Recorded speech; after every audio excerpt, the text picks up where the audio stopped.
the Electoral College, the Senate system, and voter suppression. The three horsemen of the American apocalypse. This time on 5 Minute Revolutionary, we'll be looking at why our electoral system is unrepresentative, damaging to our progress as a nation, and rooted in the worst aspects of our history.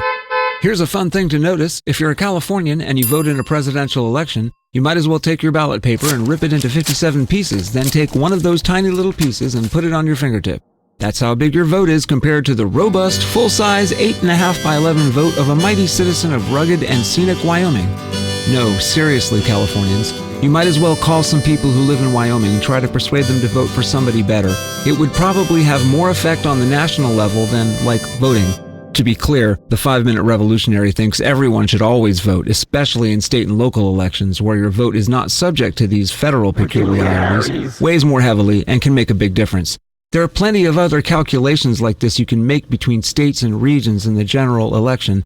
This is just the most blatant example, and the Senate system inherently and drastically favors states with smaller populations. New York, California, and Texas together get 6 senators, and they represent about a fourth of the population. A group of 16 states also representing 1/4 of the population has 62 senators. That's 10 times the federal clout. So, just on paper, our federal elections for both Senate and President are not in keeping with the idea of representative government and clearly privilege certain states over others.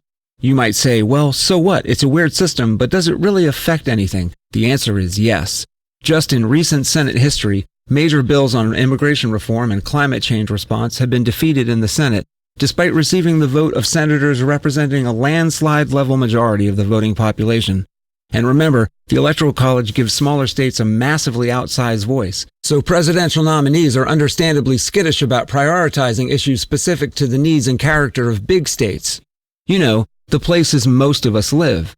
The disproportionately rural and socially conservative Senate and Electoral College do not keep up with who America is on key issues such as energy policy, healthcare, and equality in hiring and housing.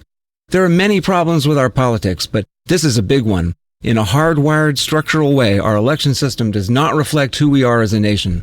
This group of wealthy, mostly older white men feel comfortable, for example, inflicting an employment-killing, community-disrupting drug war on people of color and the poor, while blocking higher minimum wages, labor rights, and funding for programs which support working people. And those who need a voice the most, those whose properly counted votes would demand reform of our broken system, their votes are mathematically the least represented, even without accounting for voter suppression techniques such as unequal access to machines and polling stations and voting hours, or an array of techniques for invalidating registrations over the smallest details, even when a voter has faithfully cast their ballot in the same location for years or decades. Why do we even have this ridiculous, patently unrepresentative system? It may surprise no one to know that the answer lies substantially in slavery and racism. James Madison proposed his prototype of the Electoral College explicitly to address the objections of rural slave states who would have little federal clout unless the system were tweaked. Who wants to be 3/5 of a person? We now have theoretically universal suffrage, but that bias in favor of rural states persists. Rural. Many rural white people are forward-thinking progressive individuals, but there's no question that when libertarian 93% white Wyoming has the same number of senators as progressive majority non-white California, with 1/80th of the population, and effectively each Wyoming citizen's presidential vote counts as 57 Californians, the table is tilted, and the ball is going to want to roll a certain way. What can we do? Well, as always here at 5 Minute Revolutionary, I'm going to offer 3 levels of response. Number 1, the least we can do. Make electoral reform and universal ballot access a central issue in state and federal elections. As a voter, pay attention to the positions of candidates, especially at the state level, since states run elections, and let them know the importance of these issues in getting your vote. Make it clear that the business as usual of limiting and subverting the right to vote, rather than reinforcing and supporting the rights of citizens, is not acceptable.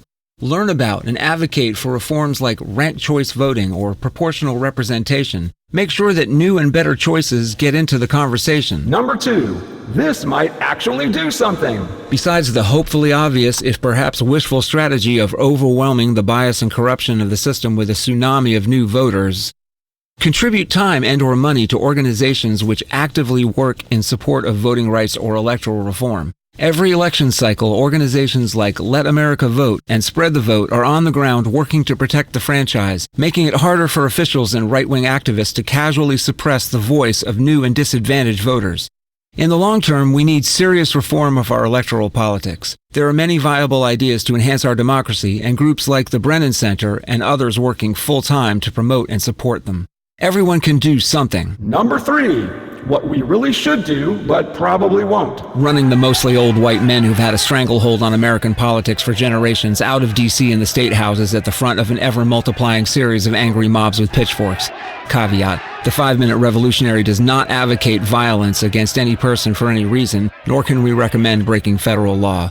Seriously, on every issue that matters to our future as a democracy, our growth as a healthy, all-human affirming culture, and our survival as a species, these guys have been wrong more times than most of us have had sex. Yet our system keeps returning them to their seats. And while the reasons for that are complex, it's undeniable that a major factor in the balance of power is the combination of overrepresentation of older, affluent, conservative white people through the federal system and the entrenchment of that power through suppression of new voters at the state and district level. It's an ongoing insult to our citizenship that we are represented on life or death issues by such a narrow and reactionary slice of who we are. These self-serving, doddering hacks literally don't deserve to be there by any reasonable standard of moral or procedural justice. But yeah, I get it. I have kids and rent and bills. I can't afford to go to jail. It's not just my life I'd be screwing up, and I can't spend my days laying siege to the State House or the Capitol building. Still, just keep that one on the back burner, if you will. That's it for this edition of 5-Minute Revolutionary. The revolution will not be monetized. See you next time if we're all still here.